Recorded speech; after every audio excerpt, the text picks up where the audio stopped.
নমস্কার বন্ধুরা, আমি ববিতা ইউটিউব চ্যানেলের প্রথম সদস্য। আপনাদের ভালোবাসা আমার একান্তভাবে কাম্য। তো আজ আমি বানাতে চলেছি চিকেন। আমি আমার মতো করে বানিয়েছি। প্রথমে আমি চিকেনটাকে ধুয়ে নিয়েছি, তারপরে লবণ দিলাম, তারপরে হলুদ গুঁড়ো দিলাম, তারপরে লঙ্কা গুঁড়ো দিলাম, তারপরে জিরে গুঁড়ো দিলাম,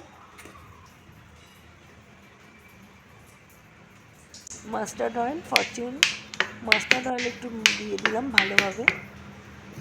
তারপর ভালো করে মাখিয়ে নিলাম। মাংসটাকে ভালো করে মাখাতে হবে। তারপর কিছুক্ষণের জন্য ঢেকে রেখে দিলাম মাংসটাকে।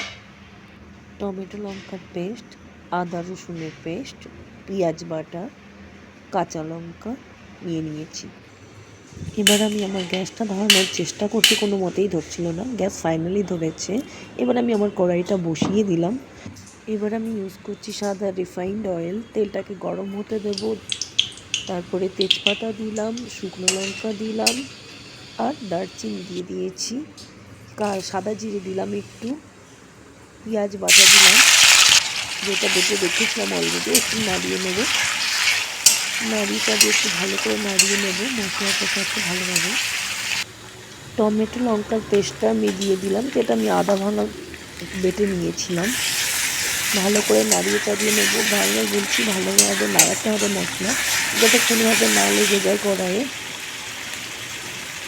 এবার মশলাটা দিয়ে হালকা তেল ছেড়েছে, আমি আদা রসুনের পেস্টটা দিয়ে দিলাম।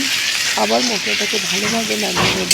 যতক্ষণ মশলাটা দিয়ে তেল ভালোভাবে না ছাড়ছে, ততক্ষণ মশলাটা ভালোভাবে নাড়িয়ে চাড়িয়ে নিতে হবে। এবার হলুদ গুঁড়ো দিলাম, তারপরে আবার আমি একটু নাড়িয়ে নিলাম। ধনে গুঁড়ো দিয়ে দিলাম। ধনে গুঁড়োটা ভালোভাবে দিতে হবে পরিমাণ মতো। দেখে নেবেন কতটা মাংস, তার উপর ডিপেন্ড করছে কতটা মশলা ইউজ হবে। ভালো করে নাড়িয়ে চাড়িয়ে নিচ্ছি আমি মশলাটাকে। লঙ্কা গুঁড়ো দিলাম একটু, একটু জিরে গুঁড়ো দিয়ে দিলাম। জিরে গুঁড়োটাও পরিমাণ মতো দেবেন। আপনার মাংসের উপর ডিপেন্ড করছে আপনি কতটা মশলা ব্যবহার করবেন। তারপরে কন্টিনিউ নাড়তে থাকবেন যতক্ষণ না মশলাটা থেকে তেল বার হচ্ছে।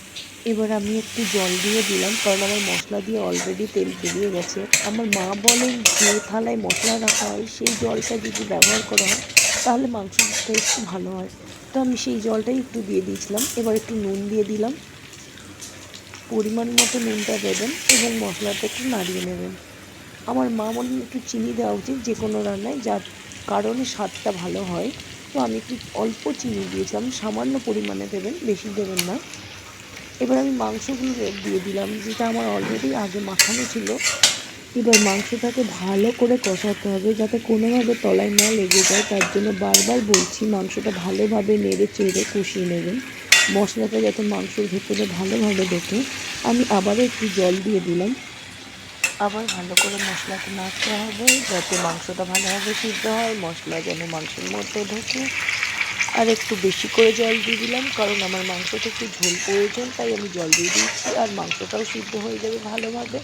এবার মাংসটা ফুটতে থাকবে। এবার আমি একটু ঢেকে দেবো, যাতে মাংসটা ভালোভাবে সিদ্ধ হয়। এবার ঢাকনাটা খুলে আবার একটু আমি নাড়িয়ে চাড়িয়ে নেব। আমার সর্বশেষ কাজ, এবার আছে গরম মশলার গুঁড়ো দেওয়া, যেটা খুব সুন্দর আর খুব সুন্দর গন্ধ বেরোচ্ছিল। আমি গরম মশলার গুঁড়োটা পরিমাণ মতো দিয়ে দিলাম। আমার মাংসটা প্রায় শেষের পথে।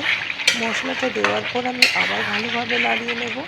আমার চ্যানেলটি যদি ভালো লাগে আপনারা সাবস্ক্রাইব করবেন, লাইক করবেন অ্যান্ড কমেন্ট করবেন। আর দ্বিতীয় ভিডিও দেখার জন্য দয়া করে রিকোয়েস্ট করবেন। এটা আমার প্রথম ভিডিও ছিল, কেমন লাগলো অবশ্যই জানাবেন।